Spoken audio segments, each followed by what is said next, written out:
Hello and welcome to the first episode of Introvert Fixes, a series where I go through films I think didn't quite work and improve them with just a few tweaks. For this first episode, I'll be looking at the first Fantastic Four film. You know, the really corny 2005 one and not the really bad 2015 remake.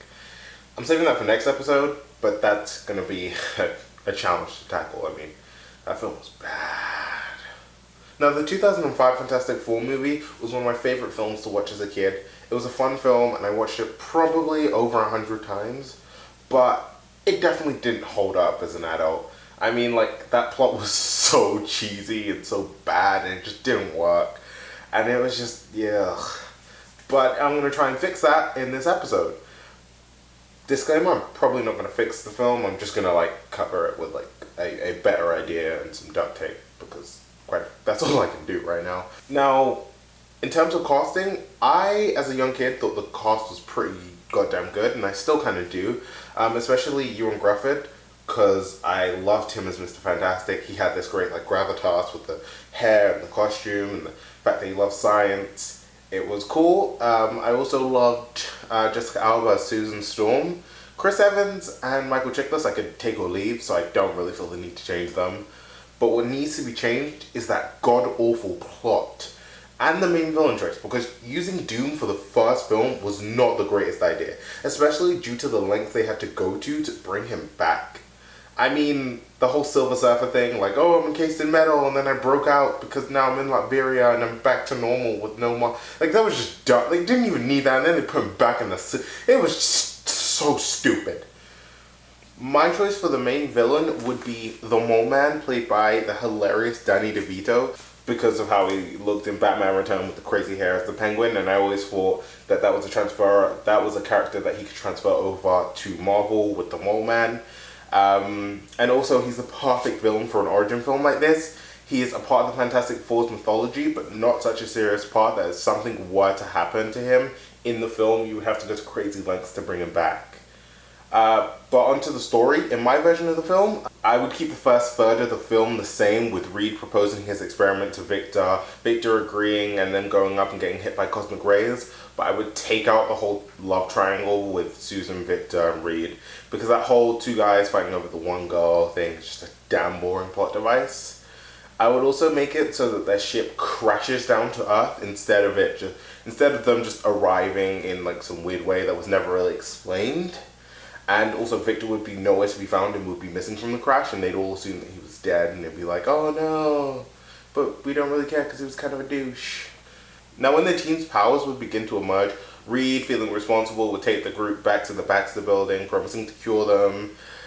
This, however, would not work for Johnny, who, just being the stupid kid that he is, would want to fly around and use his cool powers, which, I mean, can't really be blamed on him because his powers were the best out of them. Let's face it. But however, during one of his dumb showing off outings, he would accidentally set off a gas main in an old subway tunnel, awakening a creature sleeping underneath the crust of New York. The creature would wake up, rage, chasing after Johnny, tearing up half of New York. The others, hearing about the story, would run to help Johnny, scaring the monster away and becoming public heroes. The Mole Man, seeing the destruction, would then come up from the underground to see what's going on and would instantly fall madly in love with Susan, obsessing over her, stalking her until he eventually kidnaps her to be his underground mole queen thing. Reed would notice that Susan was missing instantly and would do some cool kind of seismic sciencey stuff to track her down, finding the Mole Man's lair thousands of miles underneath New York, with the monster that originally chased Johnny as his pet, and an army of her children, and his own personal slave army of Moloids ready to take over and storm the surface and force all the humans from up there down into the underground so that he could rule over them as the Mole King. The team would fight through the army, eventually saving Susan and realizing that the only way to stop the Mole Man is to trap him underground with his own army. The big fight scene would culminate with Reed, Johnny, and Sue fighting above ground to force the monsters back into their hole and back down underground, while Ben causes a massive cave-in, trapping the Mole Man and his army for good. Now, they'd all come back up, and then of course they'd be hailed as heroes, and it'd be amazing and stuff like that. But the film wouldn't be finished there because, of course, it's a Marvel film, so you have to have that end credit sequence, which for my film would be of a bandaged Doom being cared for by an old Latvian woman in this tiny little cottage. And as her old TV began to run the news story of these superheroes who saved the entirety of New York, Doom would begin to rage, shaking the entire cottage and eventually causing it to collapse. I brought in Doom at the end because it's better to have a central villain like Doom appear in a second film instead of in a first, where he has to get mingled up in the origin and won't appear until closer to the end, where he doesn't really get a reason to hate them. And the audience has to rely on, oh, so this must have happened when they were in college and this must have happened in blah blah blah. But when you have an origin film where the villain is part of the origin and then doesn't appear for the rest of it and then comes in the second film, it makes it so much better.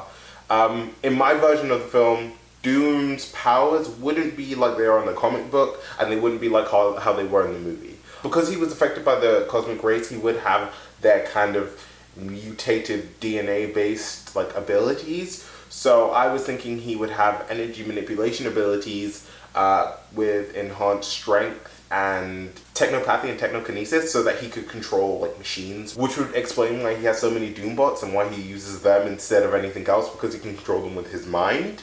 The armor would come into Doom's character because he was so badly burnt by the crash and everything like that. So it's not like that whole stupid metallic thing that they had going on in like the old one, and the weird suit morphing thing that they keep on doing but makes no sense. I mean, in that first one, he was picking off his skin, and it was like, ew, but like, that makes no sense. Just why? Okay? Just why? There you have it. That's my version of how the Fantastic Four could have been a way better film. Keep an eye out for the next installment in this series. I will be doing another one. Next time, I'm probably going to try and tackle the Fantastic or the remake version with a new cast that I for and a whole new idea for the story. I'm thinking Annihilus for the first villain because it's like, so I have a great story, and you'll just have to stay tuned and keep watching this to see the next episode. And if you have any idea on how to improve the Fantastic Four film, leave an idea in the comment section down below. I've been Kyron, and this has been Introvert Fixes. Peace out.